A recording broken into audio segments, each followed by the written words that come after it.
It was Mother's Day. 7-year-old Emily Jones raced across Queen's Park on her scooter, smiling, carefree, seconds from reaching her mum. But before the little girl could reach it, a hooded woman rose from a bench and, without saying a word, carried out a brutal act, suddenly putting the child's life in grave danger. Watch to the end as we expose the shocking truth behind Emily's murder.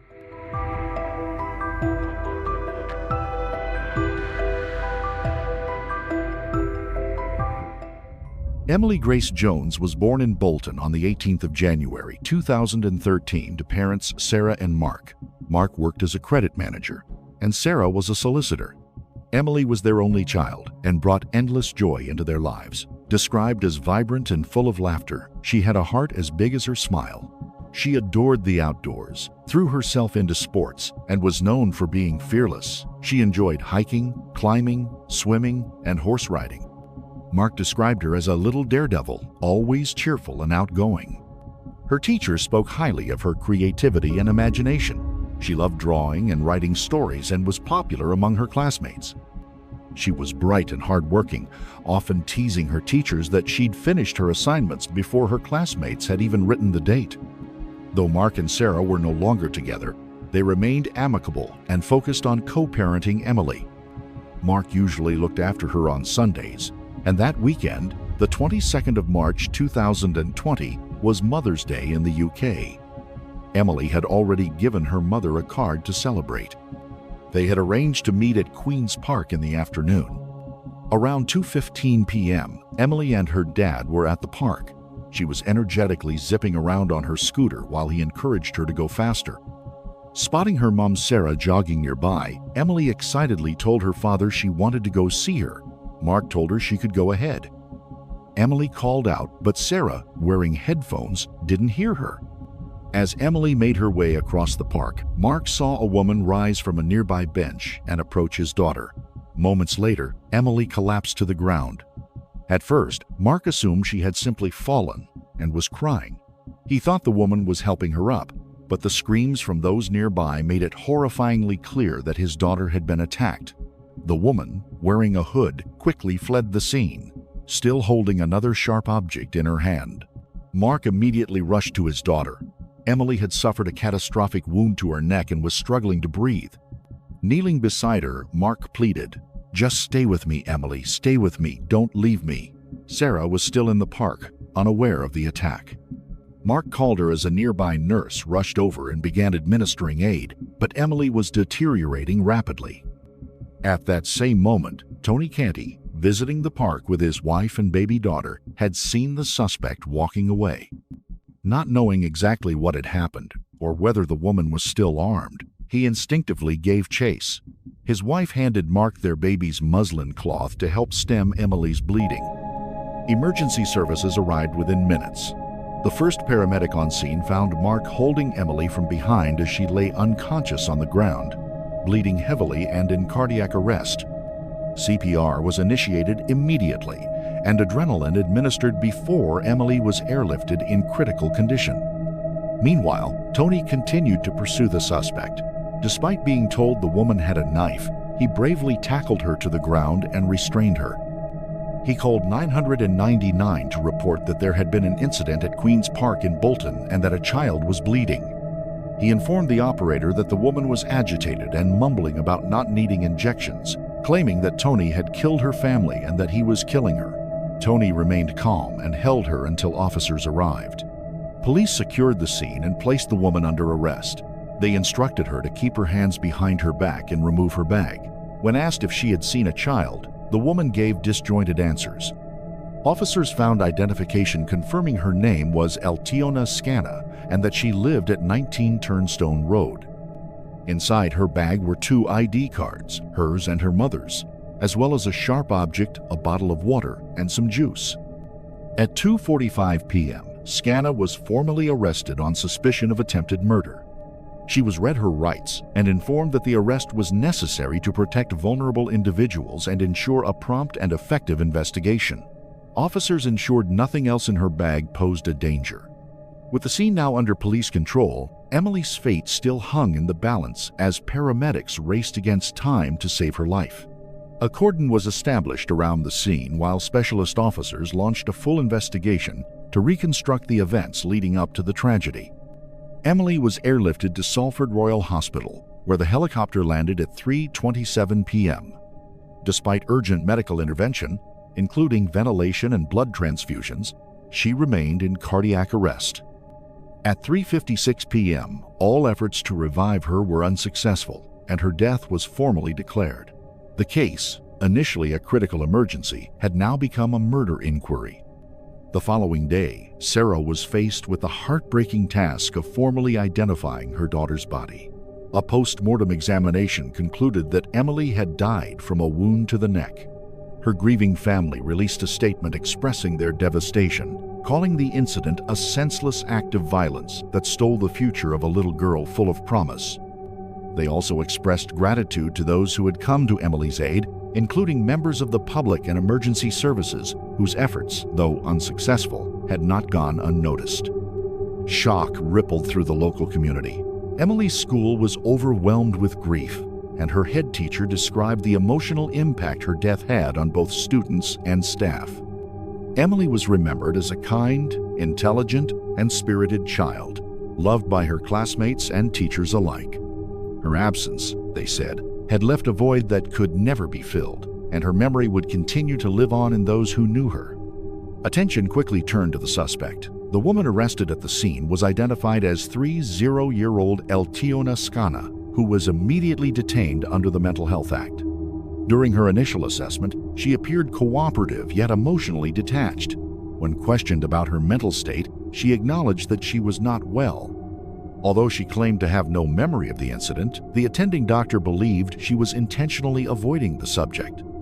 At the time of arrest, police noted that she had wire wrapped tightly around her toes, which she claimed helped her manage emotions. Her attempt to retighten it before removal was later viewed by medical professionals as a clear indication of a psychotic episode. Eltiona Scana was born in February 1990 in Albania. According to her sister, their family's life took a drastic turn when their father fell into debt. As a consequence, in 2012, Eltiona was forced to marry the man to whom her father owed money, and the couple moved to Kuwait. However, by September of the following year, she fled and returned to Albania. Her journey didn't stop there. In 2014, she left Albania once again, this time heading to Frankfurt, Germany. On the 11th of August, her sister funded her travel to the United Kingdom via Italy and France, and 2 days later, she entered the UK in the back of a lorry. Upon arrival, Eltiona submitted an asylum application to the Home Office, which was initially denied. However, following an appeal in June 2018, the decision was overturned, and she was granted leave to remain in the UK first until November 2020, and later extended to 2024. This was despite her later confession to doctors that she had lied during her asylum claim, falsely stating that she had been a victim of sexual exploitation in order to increase her chances of being allowed to stay. It remains unclear whether the Home Office was ever informed about this admission. By March 2015, Eltiona's mental health had begun to deteriorate. A doctor diagnosed her with post-traumatic stress disorder and referred her for treatment, but she failed to attend her cognitive behavioral therapy sessions. As a result, her case was closed. A few months later, in July, her behavior became alarming. She grabbed a sharp object and expressed fear that she was about to be attacked. Her sister reported the incident, and Eltiona was sectioned under the Mental Health Act and admitted to Royal Bolton Hospital. At the hospital, she was diagnosed with acute psychotic symptoms consistent with schizophrenia. She believed her neighbors were conspiring to harm her by tampering with her electricity. Although she was prescribed oral medication, she often refused to take it, which led doctors to administer antipsychotic drugs via injection. Despite these serious concerns, Eltiona appealed her detention. On the 20th of August, 2018, it was concluded that she was well enough to be discharged.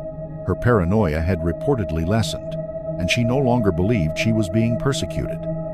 After her release, she was monitored by mental health workers who visited her once or twice per week.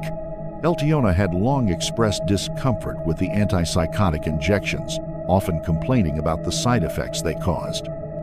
In November 2015, medical staff decided to take her off the medication, but her condition quickly worsened. By the 9th of December, she informed doctors at the Salford Royal Hospital that she was once again experiencing auditory hallucinations on a daily basis. It was noted that her own mother did not support the idea of her taking medication and opposed the initial decision to prescribe it. In January 2017, Eltiona refused to allow her care coordinator into her home and failed to attend a scheduled meeting. Alarmed by what she believed to be a relapse, her sister arranged for a team to visit her on the 13th of February. However, before that visit could take place, Eltiona committed a shocking act. When her mother visited, she found Eltiona had been self-harming. Eltiona then led her upstairs, locked the door with a chain, and chillingly told her mother that once she had killed her, everything would be okay. She attacked her with an iron and stabbed her hand, only stopping when a friend intervened. Police were called, and Eltiona was arrested and detained under the Mental Health Act. Further investigation revealed bizarre behavior. She had disconnected her boiler, removed all light bulbs from the property, and gotten rid of her television. In another incident, she left the hospital without permission and went to a friend's house at 5 a.m., demanding to speak with their 3-year-old daughter. She was armed with a knife stolen from a restaurant. When questioned about her shaved head, she replied that she had cut her hair off instead of cutting off people's heads. She was escorted back to the hospital by police, but on the 4th of May, she was declared fit for release. Things remained quiet for a while, but in March 2018, Eltiona told mental health staff she wasn't feeling well and asked to resume her injections, reporting hallucinations again. By the following year, she requested a switch to oral medication instead. Her condition appeared to stabilize somewhat, likely due to strong support from her family, which helped ease her paranoia. Still, she avoided crowds, continued to wear sunglasses to avoid eye contact, and showed signs of persistent unease. Eltiona Skana's final appointment with a mental health professional took place on the 11th of March 2020. It was her first in 3 months, but the session was so uneventful that no notes were made. Just 11 days later, she would commit an unthinkable act. On the afternoon of Sunday, the 22nd of March, Eltiona left her apartment around 1 p.m. and made her way to Bolton Town Center. There, she purchased a 3-pack of crafting knives from a pound shop. She would later tell a psychiatrist that she had bought them specifically with the intent to kill someone. Shortly after, she made her way to Queen's Park. A witness later told police that he noticed a woman sitting on the ground cross-legged near a bench. He observed that she appeared agitated and described her as having a vacant, detached expression. He watched her for nearly 4 minutes, but because she did nothing, he eventually left and returned home. As 7-year-old Emily sped through the park on her scooter to reach her mother Sarah, she passed by the bench where Eltiona was seated, hood drawn up. Without warning, Eltiona stood up, grabbed the young girl by the neck, and carried out a sudden, unprovoked assault, targeting her neck in a horrifying act of violence. When police later searched Eltiona's apartment, they discovered a stockpile of antipsychotic medication, almost an entire month's worth untouched. A medical expert would later confirm that suddenly ceasing such medication can cause rapid and severe mental health deterioration within days. Eltiona was arrested and subsequently charged with murder and possession of a bladed article. She was remanded in custody and scheduled to appear before Manchester and Salford Magistrates' Court. On Tuesday, May 26th, the preliminary hearing for Eltiona Skana took place at Manchester Crown Court. The judge addressed the tragedy of Emily Jones's death and acknowledged the unimaginable pain endured by her family. Emily's father, Mark, attended the hearing in person, while Skana appeared remotely from Rampton Secure Hospital, a high-security psychiatric facility. She entered a plea of guilty to manslaughter, citing diminished responsibility due to mental illness. The prosecution was granted a week to review her plea before making a decision on whether to accept it. Following deliberation, the Crown Prosecution Service decided to proceed with a full trial on a charge of murder. It would be for the jury to determine whether Skana's mental illness genuinely reduced her culpability or whether she had used it to excuse a deliberate act of violence. Evidence soon emerged, suggesting that her actions were not spontaneous but calculated. While in hospital, Skana had confided in medical staff that the killing had been premeditated, casting doubt on the claim of diminished responsibility. Records also showed that from mid-December 2019 until the 11th of March 2020, Skana had not had any face-to-face contact with mental health professionals, despite being considered high risk. One psychiatrist testified that she posed a significant danger to others and had the potential to cause fatal harm. In court, additional disturbing details were shared. Staff from the hospital reported that Skana had laughed uncontrollably while watching a children's program when a child resembling Emily appeared on screen. She later dismissed the gravity of her actions in conversations with a nurse, showing little remorse. Her own admission that she had waited in the park and deliberately selected a victim undermined the defense's claim of impulsivity or psychosis. During these disclosures, she was not taking her prescribed medication. On the 30th of July, hospital staff observed more erratic behavior. She made disturbing and incoherent remarks that further indicated an unstable state of mind, but also suggested a level of awareness and planning that complicated her legal defense. These revelations painted a picture not just of mental illness, but of intent, prompting the court to weigh her mental state against the chilling clarity of her actions. Dr. John Crosby, a consultant psychiatrist, provided expert testimony to the court regarding Elchona Skana's mental state. He diagnosed her with paranoid schizophrenia and stated that the condition had caused her to experience delusions and a complete detachment from reality. According to Dr. Crosby, there was no rational explanation as to why Emily had been targeted, reinforcing his conclusion that Skana had been in the midst of a psychotic episode at the time of the attack. He described it as an unthinkable, random act with no clear motive, emphasizing the rarity and tragedy of such violence. In a victim impact statement read to the jury, Emily's father, Mark, spoke of the incomprehensible nature of his daughter's death. He expressed deep confusion over why it had happened, stating that Emily had merely been riding her scooter toward her mother. He described his daughter as a vulnerable and innocent child, filled with joy and just beginning her life. Her loss, he said, had taken away not only her future but theirs as well. Life, for them, would never be the same. A forensic psychiatrist from the hospital where Skana was being held also gave evidence. The medical opinion strongly suggested that pursuing a murder conviction was no longer appropriate or realistic. Taking this expert assessment into account, the prosecution reviewed the evidence and came to the difficult conclusion that it would not be fair to ask the jury to return a guilty verdict for murder. Consequently, the charge of murder was formally withdrawn. The jury was then instructed to return a not guilty verdict for that specific charge, and Elchona Skana was convicted of manslaughter on the grounds of diminished responsibility. Prosecutor Michael Brady QC addressed the court, acknowledging the gravity of the decision and stating that it had not been made lightly. The choice to reduce the charge was based on careful consideration of all available evidence and with full awareness of the emotional weight and public interest surrounding the case. The outcome reflected the complex intersection of justice, medical reality, and tragic circumstance. During sentencing, the judge addressed the responsibility Elchona Skana bore for her actions. Despite her mental illness, he stated that she had made conscious choices. She had decided to purchase a sharp object, and she had made the decision to kill. These actions indicated a degree of culpability, and punishment was necessary.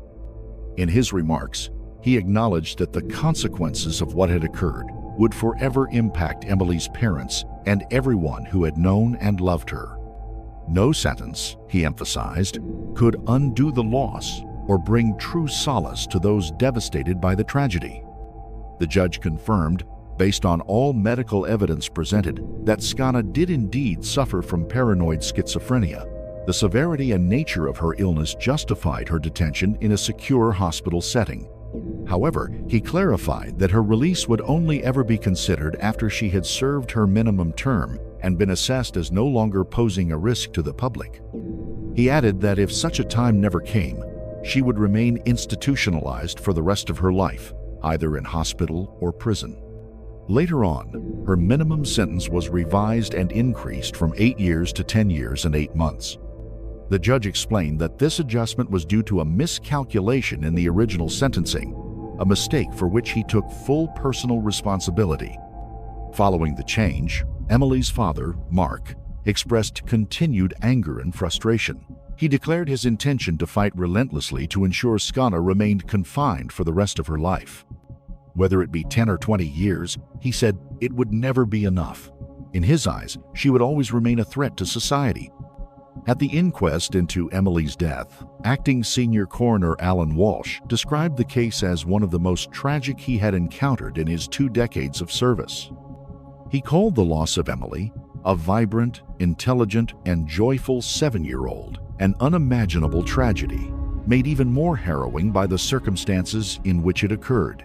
Although Eltiona Skana had long been known to local mental health services, the coroner concluded that her actions could not have been predicted or prevented by the community mental health team. He emphasized, however, that if systemic changes were not implemented at a national level, there would remain a serious risk to future lives. The coroner warned that the entire field of psychiatry needed greater scrutiny, pointing to serious underlying problems. He expressed a deep concern about the current state of mental health care, citing low staff morale, insufficient training, high workloads, and the inability to provide consistent, ongoing care. In his view, these challenges painted a picture of a healthcare sector under intense operational stress, and he described the mental health system as being in a state of crisis.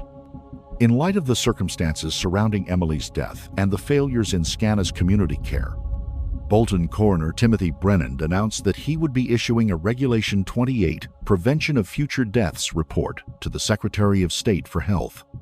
The report, he stated, would detail his serious concerns and call for urgent attention to the deficiencies in mental health service delivery. Despite the official finding that the tragedy could not have been anticipated by Skana's mental health team, Emily's father strongly disagreed. He criticized those responsible for monitoring her, stating they had failed to recognize just how dangerous she was.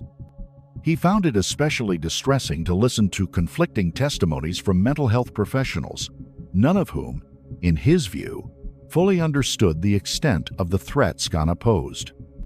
For him, the lack of clarity and accountability was one of the most painful aspects of the entire ordeal. Coroner Timothy Brennan stated that Eltiona Skana had deliberately concealed the deterioration of her mental health, which meant her care providers were unaware she had stopped taking her medication or that she was experiencing a relapse. He concluded that only with the benefit of hindsight could her actions have been anticipated. During the inquest, Skana's sister testified that Eltiona had been severely unwell in the days and weeks before the attack on 7-year-old Emily. She described how her sister had complained of hearing voices in her head and recounted previous incidents of violence, including attempts to attack both her and their mother. There were also episodes where Skana had been found outside with a knife, screaming, as well as disturbing behaviors like cutting the pipes of a boiler. Her sister said living with her had been like living inside a horror movie. She strongly disagreed with the testimony of Skana's consultant psychiatrist, who earlier claimed that she had shown no signs of relapse or florid psychosis in the period leading up to the incident. Emily's father, Mark, said that although he was relieved the inquest had concluded, he could not accept its findings. He expressed disbelief at the suggestion that professionals had failed to recognize the danger Skana posed. Mark argued that it was their responsibility to assess risk, regardless of how under-resourced or overwhelmed the system might be. He stressed that mental health services may be stretched thin, but that cannot be an excuse when dealing with individuals capable of violence. For him, closure remained elusive, and he pledged to push for systemic change, stating that it was now his mission to fix what had failed his daughter. Following the inquest, Mark's lawyer added that Skana had on 2 separate occasions told doctors that she had lied in her asylum application And she had also told both doctors and police that she wished to return to her home country. In both 2015 and 2017, Eltiona Skana had informed authorities that she had lied in her asylum application and expressed a desire to return to her home country. Despite these admissions, the Home Office offered no explanation as to why such significant details were overlooked. A spokesperson later stated that they were carefully considering the inquest's findings and any further recommendations made by the coroner. For Emily's father, Mark, forgiveness was not something he could extend to Skana. He acknowledged that some people believe forgiveness is beneficial for mental health, but said that in this case, he simply could not forgive. He questioned how she dared to lay hands on his daughter and made it clear that he would never be able to pardon her actions. Eltiona Skana later appealed her sentence, but the appeal was rejected. Lady Justice McCoe ruled that there was ample evidence showing Skana had known her actions were wrong and had attempted to flee both the scene and later detention. Mark stated that while he wasn't overjoyed, he felt deeply relieved that the appeal had been denied. He described Skana as a manipulative and dangerous person and said it was reassuring that all three judges recognized this. Skana remains confined at Rampton Hospital, where she continues to receive psychiatric treatment. Greater Manchester Mental Health NHS Foundation Trust, which had been overseeing her care, conducted an internal review. In a statement, they asserted that they treat incidents of this severity with the utmost seriousness and had carried out a thorough internal investigation. Although the review identified certain lessons for their services, it concluded that there had been no clear indicators of deterioration in Skana's mental health or behavior that could have predicted the tragedy. However, New Hampshire S. England did not support this conclusion, stating that it was evident Skana had been unwell and posed a clear risk to others. By 2017, a report concluded that the Trust's grasp of risk assessment concepts was inadequate. In response, Mark demanded a formal apology, calling the findings absurd and accusing the Trust of attempting to shift blame. He emphasized that Eltiona Skana was their responsibility, noting that they were aware of her non-compliance with oral medication yet still allowed her to manage it unsupervised. He described this as a reckless decision, likening her to a ticking time bomb. Mark expressed his desire for the horrific circumstances surrounding his daughter's death to be publicly known, not to elicit pity, but because he believed it represented a severe failure with wide-reaching consequences. In the aftermath of Emily's death, her school announced plans for a memorial in her honor, and more than £1,000 was raised. The head teacher expressed being deeply moved by the outpouring of support from the community. Emily's classmates contributed ideas for designing a garden that would reflect her love for the outdoors, a tranquil space for remembrance. Mark partnered with the charity 100 Families, which supports those bereaved by individuals with severe mental illness, aiming to advocate for systemic change in community-based patient management. He acknowledged that nothing would bring Emily back, but he was determined to prevent other families from enduring the same suffering. As another tribute, Emily's mother, Sarah, created a GoFundMe campaign to benefit the Bolton Lads and Girls Club, seeking to offer children access to support and opportunities. The fundraiser collected nearly £3,000 and served as a touching way to commemorate Emily. For Emily's grieving family and those left behind, life would never be the same. Emily was a bright, kind-hearted girl with her entire future ahead of her, a future likely to be filled with love, joy, and promise. On what should have been a joyful Sunday, her life was stolen in the most horrific way imaginable. The pain and devastation that followed were overwhelming. To her parents, Emily was the rhythm in their hearts, the spark in their daily lives, and the very reason they woke up each morning